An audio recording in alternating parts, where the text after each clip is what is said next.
Hello, hello. My name is Dan Ariely, and I'm the James B. Duke Professor of Psychology and Behavioral Economics. And if you think about life in general, there's lots of things that we wish we would do differently. Wish we would eat differently, and maybe sleep more, and not procrastinate, and save money, and care about our health, and care about our environment. And in all of those cases, there's a big gap between where we want to be and where we are. And this is what behavioral economics is trying to do. We're trying to figure out this gap and try to think, how do we narrow it? How do we get us to be close to the people we want to be? Now, before we start, a word about my half a beard. As you might have noticed, I have half a beard, and you might have wondered why. Many years ago, I was badly burned. Most of my body is covered with scars, including the right side of my face, plus other parts as well. And because of that, I don't have hair on this side. And now that we cleared up facial hair, we can go into the topic and talk about the psychology of money. And we're going to start about the question of what is money? What is money all about? You know, we use money all day long, many times a day, and because of that, we can think that maybe we're experts in money. Maybe we understand the money perfectly, but maybe not. So let's go back and let's think a little bit about the psychology of money and what is money. So to start, think about what life would look like if money was not invented. So maybe think about the following. Imagine life without money. And imagine that you were a farmer and you were growing apples. And you also wanted broccoli. So you had to find somebody who grows broccoli, and you would have to figure out how many apples for how many broccoli and make some trade-off. But maybe you didn't want a lot of broccoli, or maybe they didn't want a lot of apples. And you could see how without money, it would be very hard to trade. And not only to trade, some professions could never become reality. Think about somebody who's an engineer. How would somebody pay for them? They would wait 10 years until they finish building a car? Of course, it would be incredibly hard. So money, if we think of it, is an amazing technology. Without money, we couldn't save, we couldn't specialize, we couldn't plan for the future. So money is amazing. However, even though money is amazing, the essence of money is what we call opportunity cost. That requires that we think about opportunity cost. It requires that when we think about buying something, we think about what we give up. That's opportunity cost. And do we do it? So think about something simple. Think about buying a cup of coffee. If you go to a coffee shop and you buy a cup of coffee, do you think about opportunity cost?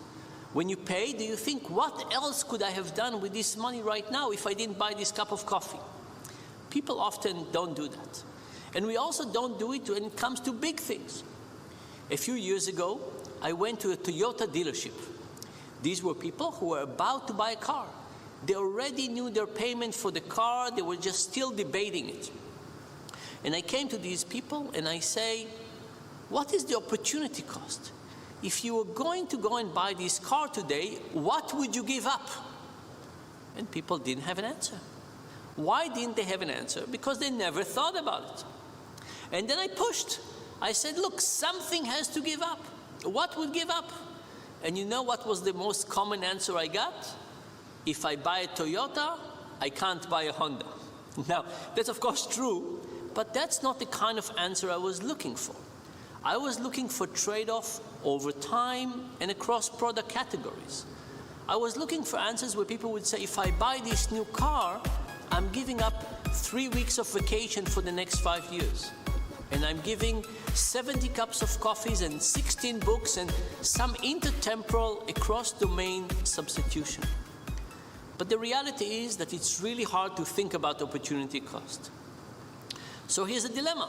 We're supposed to be thinking about opportunity cost when we think about money. We can't. It's too hard. So what do? Well, when we can't do things the right way, we do things the wrong way. And this is what the psychology of money is all about. The psychology of money is all about the irrational ways in which we think about money. Do we do it right? No. Do we find all kinds of tricks? Yes. And sometimes those tricks are kind of okay, and sometimes they lead us astray and we make mistakes. And now we're going to talk about those mistakes.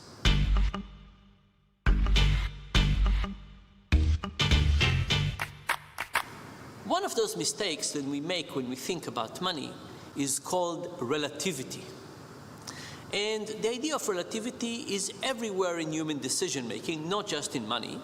And we can even think about it in terms of visual illusions. So consider the following visual illusion.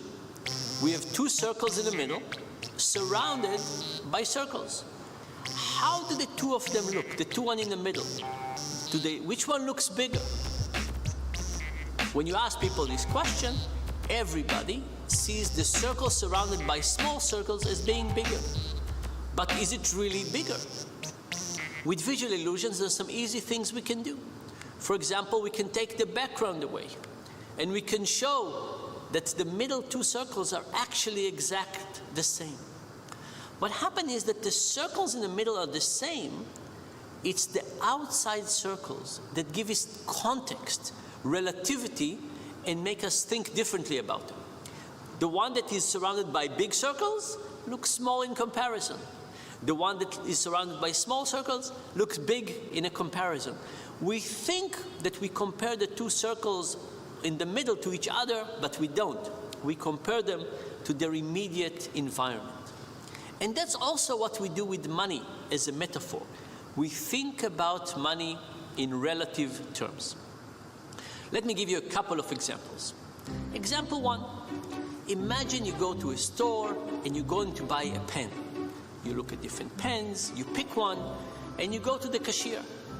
And the cashier tells you that this pen costs $15. But the cashier also tells you that you look like a really, really wonderful person. They like your smile, and you look like a kind person. So the cashier says, you know what? I'll tell you. There's another store, a sister store to ours, 4 blocks down the street. And now the question to you is, do you go for this walk? Do you walk 5 minutes, 4 blocks, to save $8 on a $15 pen? When you ask people this question, the vast majority of people say, yes, I think I'll go. I think I'll spend 5 minutes to walk to save $8 on a $15 pen. But what about case number 2? You're buying a jacket. It's a beautiful jacket. You go to the store, you look at it, you fall in love with it, you go to the cashier, and the jacket is $1,015. But the cashier tells you that you have a really nice smile, and you seem like a really nice person. So the cashier tells you there's another store, a sister store, 4 blocks down, 5 minutes walk. It's a beautiful day that is selling the same exact jacket on a discount. How much? Instead of $1,015, it is $1,007, $8 less. Do you go? Most people say, no way I will not go. Now, rationally speaking, both of those decisions are the same. The cost is walking 5 minutes on a beautiful day. The gain is $8. But we feel very differently about those choices. When it's $8 from a $15 pen, we feel it's more than half. And we feel compelled to go and walk and save the money. When it's $8 from a $1,015 pen, it's a tiny percentage. And we say, we don't care.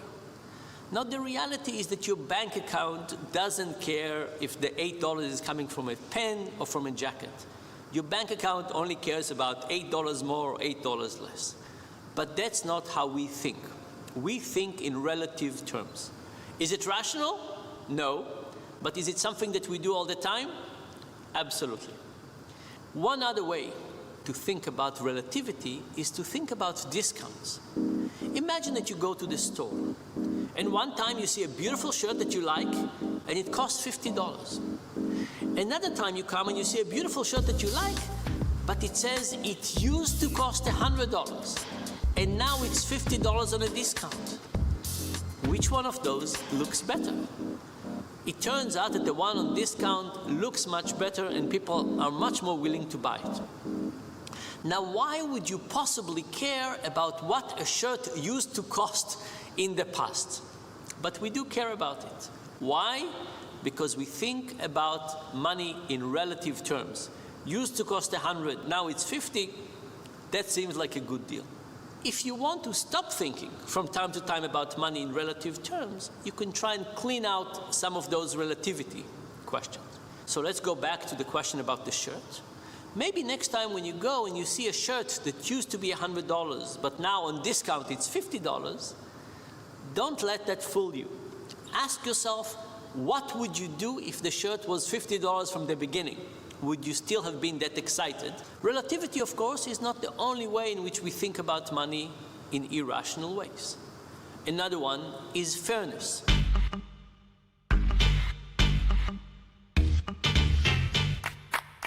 I'll tell you a story about myself. Quite a few years ago, I locked myself out of my house. A locksmith came. I called the locksmith, and he basically very quickly opened the door. It took him less than a minute, and at the end, he said, that will be $175. I said, what? $175? You were here for like a minute. And I asked him about his pricing and how people reacted to it. And what he told me was very interesting. He said when he was a beginning locksmith, it took him a really long time to fix anything. He would work, it was sunny, sometimes he would break the lock, and he said he charged people $175, plus sometimes he charged them an extra $25 for the lock that he broke and had to replace. And he said it took him so much time that people paid him happily, and sometimes they even added a tip. But he said that as he got better, people were less and less happy to pay him the amount, and nobody tips him anymore. And if you think about it, in every possible way, we would prefer an expert locksmith that comes, does this for a minute, and fixes it, than somebody who works for half an hour, breaks a lock. We don't have to wait that long, they fix it faster. However, we have a very hard time evaluating quality of work. So what do? We evaluate fairness. And when somebody puts a lot of work, we say it's worthwhile paying them a lot of money. There's a similar story about Picasso. I don't know if it's a true story or not, but the story is Picasso is sitting in the garden in some public place, and a woman comes to him and says, "You're Picasso, please paint my portrait." He looks at her, it does this, and he gives it to her. And the woman says, "This is amazing, it's so beautiful, you're just like me, how much do I owe you?" And he says, $500. And she says, $500 for 30 seconds? Picasso says, no, it's 30 years and 30 seconds. And even though we all understand that, the reality is that when we come to evaluate things, we sometimes don't evaluate what we get. We evaluate how much effort has gone into something. I want to finish this lecture on the psychology of money by asking a very basic question, which is, does money buy happiness? Think about it. Does money buy happiness? And consider the following experiment. You go to a group of people and you give them a voucher for coffee. They go, they buy coffee, you call them in the evening and you say, "How happy are you?" And it turns out buying coffee, getting free coffee in the morning doesn't make them happier. You go to another group and you say, "Here's a voucher for coffee, go to the coffee shop and give it to somebody else, buy somebody else a coffee." You call these people in the evening and it turns out they're happier than people who did not get the free coffee. What is going on here? It turns out that when we get coffee for ourselves, we're happy, but it goes away quickly. When we give things to other people, we're not as happy at the same moment, but the happiness lasts longer. Even though we use it all the time and we think we're experts, we are not. There's a lot to learn and a lot to improve. We can think about the mistakes we make with money. We can think about relativity. We can think about how we evaluate money. We can think about how do we evaluate things with effort, not with utility or not with value. And we can even think about how to make ourselves happier by giving more away. And if we'll all learn to master money, or at least do better, we can live much, much better. Thank you very much.